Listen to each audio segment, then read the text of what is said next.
Welcome to Talk Birdie Mini with former world number 16 Nick O'Hearn and Tour Pro Mark Allen, live from Titleist and FootJoy headquarters.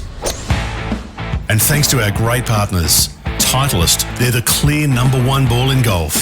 FootJoy are the number one shoe and glove in golf. Driving a BMW is like hitting a perfect shot, smooth, controlled and powerful. Ping, they'll help you play your best. The Golf Clearance Outlet beat everyone's prices.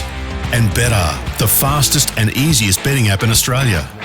Now, from Titleist and FootJoy headquarters, it's time for Talk Birdie Mini.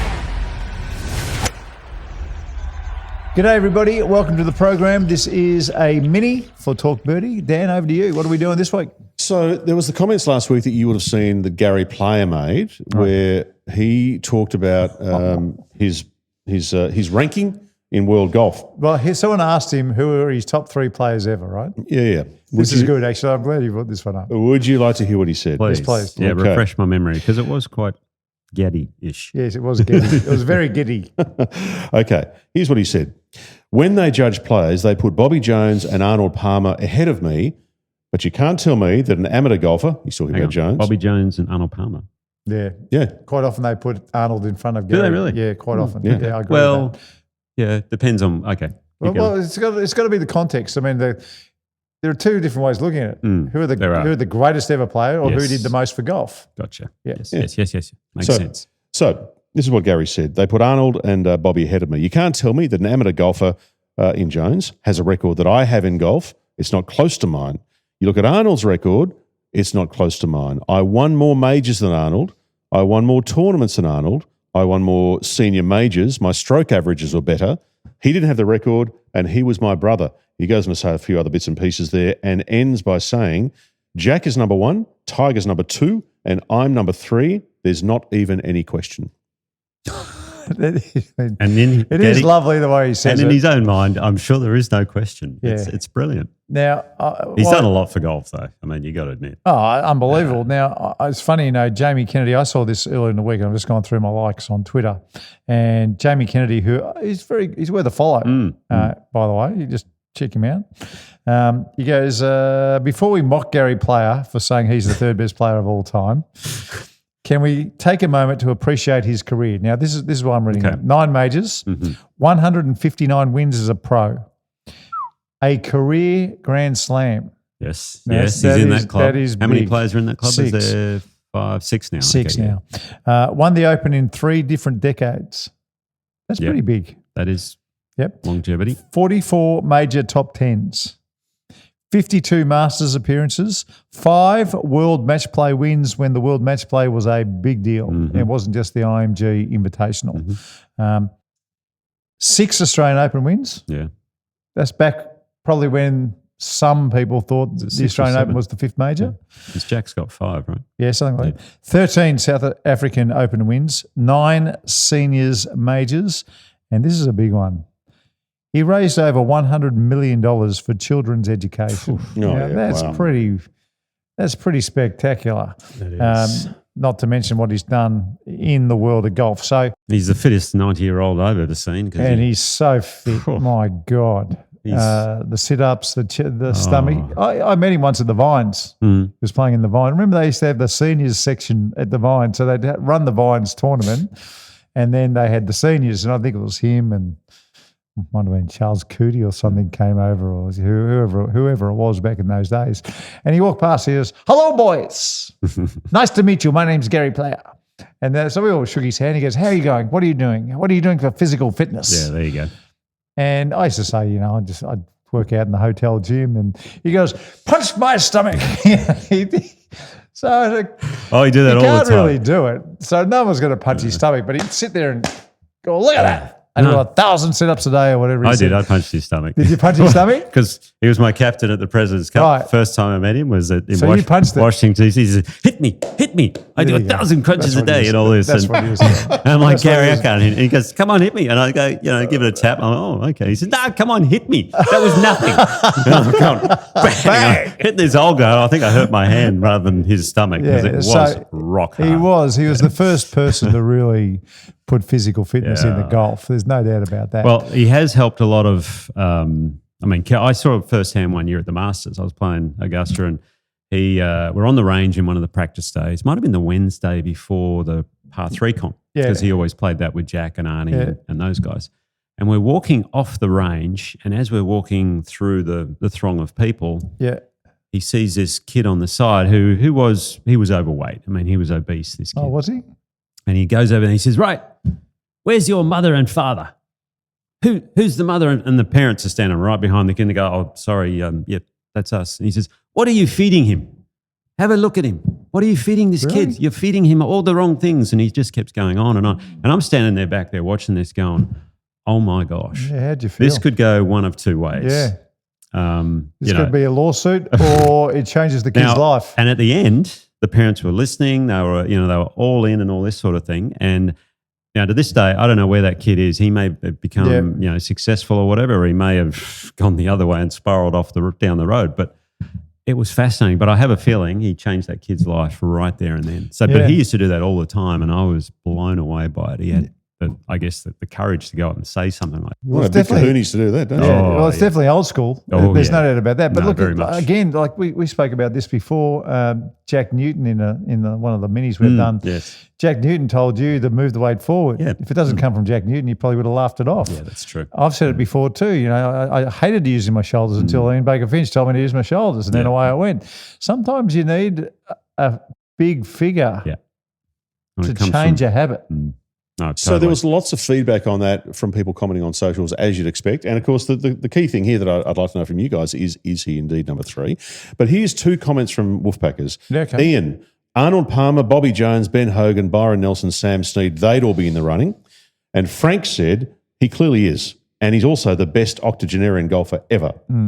So a couple of different views there. Yeah. Okay, so this is kind of a big topic because Lee Trevino was asked, and he was asked on the Michael Breed podcast. And Lee Trevino said his best 3 golfers, he goes, it's between Nicholas, Snead and Bobby Jones. So there's different ways to look at it. They're just purely the best golfers, or you can kind of start to look at records, and that's where Gary Player, it's kind of undeniable that he's impact right on the there. game is another one. Impact on the game, where Arnold Palmer really comes into play. I mean, Arnold Palmer single-handedly took golf. Golf was a big, small sport, and Arnold Palmer made it a small, big sport. When your nickname is the King, that's right. That says something at the same time. That's right. So he had a huge impact on golf, but if you put them all together, which would maybe the way we'll do it here on Talk Birdie to me, I might be speaking out of school. If you just put everything together, so record, golfer, impact on the game, who's your 1, 2, 3? When you put all that together, it's hard for me to go back in time to know how much of an impact they had. Like Arnold Palmer, I hear stories. Bobby Jones, you hear stories. Yeah. See, Bobby Jones is out of the picture for me. I'm going to leave him out because it's just too long ago. Yeah, it is. But I've read The Grand Slam, which is a great book about Bobby Jones. If you like your books, get that because it's just incredible. When you put all that together, you've almost got to say, for me, I mean, I've always been a huge Nicholas fan. Jack's always been the guy. But when you sort of say it in those terms, the impact on the game, because what we're seeing right now is all these players on tour now are a result of Tiger. Yes. So I'm thinking Tiger could be number 1 when you talk about everything together. Yep. Well, he's my number 1. Yeah. Well, I'll go Jack number 1 then because we should be different. But it's all. I've always thought Jack's the greatest of all time. Yeah, I mean that's a different conversation. It's slightly different. I know we're putting it all together. Yeah, exactly. Jack caused a lot of slicing because of the way he swung the golf club. Drive the legs. Yeah, exactly. Yeah, okay. So you could go Tiger. Jack's there, obviously. Who's number 3? It's a good question. When you talk about everything like that, I would have to say Arnold Palmer. Yeah. Gary obviously is right there as well. Getty, unlucky to miss out. It might be tied for 3rd with the King. I'm not sure. Okay. I've got Seve Ballesteros as my number 3. And only because he transformed European golf. Yes, he did. So European golf before Seve came along was I hate to use the word pedestrian because when you talk about people like Tony Jacklin and some of the old English names, you don't want to do that. But as far as the strength on the European tour, there was a pretty big drop-off. But once Seve came along and inspired that entire continent, so not just golf in Great Britain, but golf right throughout the continent of Europe, I've got him in there as the whole, what Jerry Maguire, the Quam. Is that what it was called? The Quam. Yeah. It's not just the money. It's the Quam. It's the whole package. It's the whole package. So we're talking about the Quam. Quam. Tiger is definitely on top. Okay. Because I think before he came along, so in 1996, I think they were playing for $1 million a week or $2 million a week.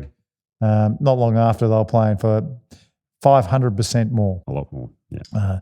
It's impossible not to have Jack Nicklaus in there because of his record. His record of 18 majors overrides everything. Just about, yeah. Overrides everything. Yeah.